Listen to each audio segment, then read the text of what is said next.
Hey everyone. Okay, so I can't lie, this chapter gave me a wee bit of whiplash, specifically at the beginning, because the last chapter ended with Lu and Shin successfully defeating Saw and capturing him. Then this one opens up not only with seeing Lu and Shin asleep while Saw escapes, but also follows up soon after by him getting killed by Hyo from the Order. And honestly, my thoughts are rather twisted up about this whole beginning section of the chapter because while none of what happened here is inherently bad, there is this weird disconnection with it where it does feel like Suzuki had to narrowly twist things up a bit in order for the plot of this chapter to happen. Like, there's a slight, like, I've brought this up before, but there's a slight lack of narrative flow when going from last week's chapter to the beginning of this one, and, like, something's just missing to connect the two chapters together in a way. I think it would have been honestly better, and the way I see it, I think it would have been honestly better if Suzuki had ended the last chapter with them basically fainting.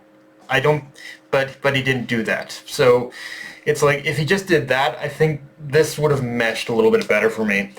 In saying that though, even though I did have problems with the beginning of this chapter, I do still understand why Suzuki opened it up the way he did to show that, yeah, Shin and Lu really did push themselves past their limits, and they paid the price for it. Now, and now, but now that they have learned to properly use these new skills and powers, now it's about having to learn to properly use these new skills and powers without overexerting themselves. So in the future that something like this won't happen again.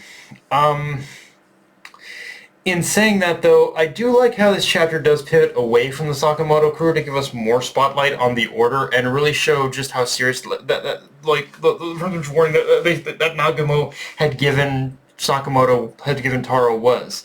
Like, the Order aren't playing around. They are here to kill these conflicts, regardless of who gets in their way. And this just made the Sakamoto crew's job even 10 times harder now, because even if they capture one of these convicts to interrogate them, there's no guarantee one of the Order won't swoop in order to kill the person, in order to kill, like, the convict they're interrogating.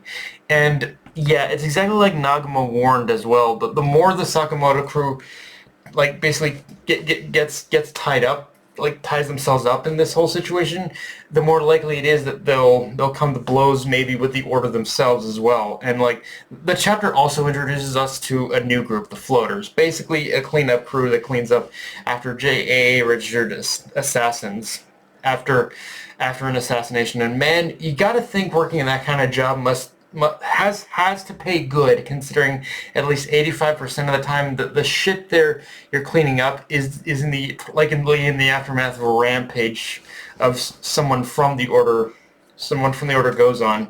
Although realistically, let's be real, since it was mentioned that being a floater is a part-time gig, they probably get paid fucking peanuts. Like, even in the assassin world, part-timers get paid fucking peanuts. Of course they do.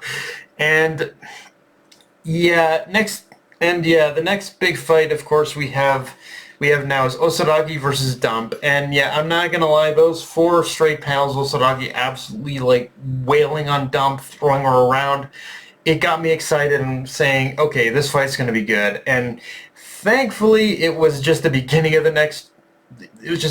as the next chapter looks more than likely we're going to see what Dump is really capable of, so that'll really give us the chance to see what Osaragi is capable of. And yeah, poor Shishiba. Man got ditched by Osaragi to go on a solo killing spree, and I feel Shishiba's pain about the onions. Like, I don't outright dislike onions, but I can only eat them in certain meals and they have to be cooked. Like, I felt Osaragi's pain towards his hatred towards onions deep in my fucking core with that one. Like, I completely understand your hatred for onions. I've been there, my dude. Like, I like them. I like them when they're cooked and part of a meal. But yeah, outright raw. Yeah, I really can't do that shit.